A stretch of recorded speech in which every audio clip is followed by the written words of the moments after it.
শুরু করেন। সাক্ষাৎকার নাও সাদিক নাকি? হ্যাঁ বলেন। চাচি তোর নাতি কটা? নাতি ওইলা হিসাব মিলাও হিসাব দিয়ে আপনারটা আসেনি তো। হিসাব কইয়া বলে বেলা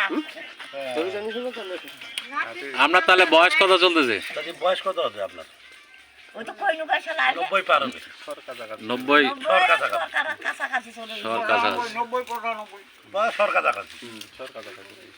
আপনার তাহলে নাতির ঘরে পুতি পাইছেন, হ্যাঁ পুতির ঘরে আরো নাতি পাইছেন, নাতি পাইছি ওরা বিয়া হবে।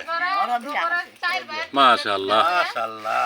সামনে নাই কোনো বেয়ানি। হ্যাঁ নাতির ঘরে পুতি, পুতির ঘরে আরো পাইছে, ওইটারও বড় হয়েছে, এখন ওইগুলো বিয়ে হবে। এলা টাকা কি গোটা খাবে তোর পুতির ঘরে এলা নাতটা কি গোটা খাবে? নাতির ঘরে পুতিটা ব্রহ্মা বলে, তারও এখন বাচ্চা হলে কি হবে? কি ওইটাও নাতি হবে, নাতি হবে। যতগুলা ইয়া ছিল আপনার স্টেপ ছিল সবগুলা শেষ। শেষ।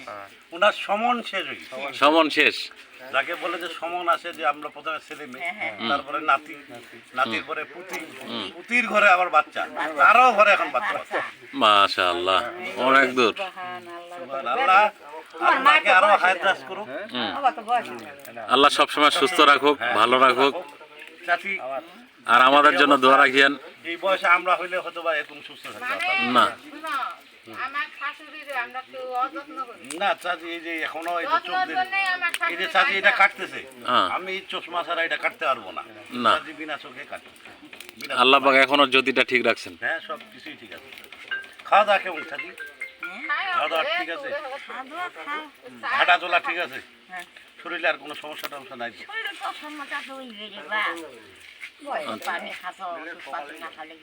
এই তো। তারপরে ওই হিসেবে তোমার মায়ের যে মাংস কি খাইতে পারেন? মাংস টেপকা টেপকায়? আচ্ছা আচ্ছা। হাত দিতে পারি না, বুঝতে লাগে কোনো একটা না হাড্ডি খাওয়ার দরকার নাই। ডাক্তার তামান হয়েছে।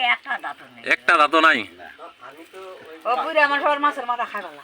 হ্যাঁ হ্যাঁ বুড়া মানুষ আর মাছের মাথা ভালো। আচ্ছা আচ্ছা আচ্ছা। যাক আলহামদুলিল্লাহ। আলহামদুলিল্লাহ সবাই বুড়া মানুষ আমি জানলাম কে রে আঙ্গুর তো আপনি আমাদের জন্য দোয়া রাখিয়েন। আল্লাহ আপনি হায়াত করছেন, এটি আমরা প্রত্যাশা করি। হ্যাঁ জি চাচির জন্য মাছের মাথা খাবে। চাচি আমার জন্য করে দোয়া করে দেবা। বাহ দোয়া করে বাহ কি না আলহামদুলিল্লাহ। না আমার ইয়ার না চাচি, না আমার মতো বয়স পাওয়া আপনার মতো বয়স্ক মানুষ তো কম আছে। কঠিন বাবা, পাওয়া যায় না চাচি। এখন দেখেন যে ঘরে আমার বাপ মারা গেল 63 এ 60-70 বছর বয়স হলে 60 বছর 63 বছর এনে মারা গেল, বুঝাবেন নি? 60 বছর হইলে মানে বিশাল ব্যাপার। 60 বছরে ধাইবে ভাই ভাই উঠে যায়, সেই ওখানে কঠিন হয়ে যায়। ঠিক আছে তো ঠিক আছে, ভালো থাকেন, সুস্থ থাকেন। আসসালামু আলাইকুম। আচ্ছা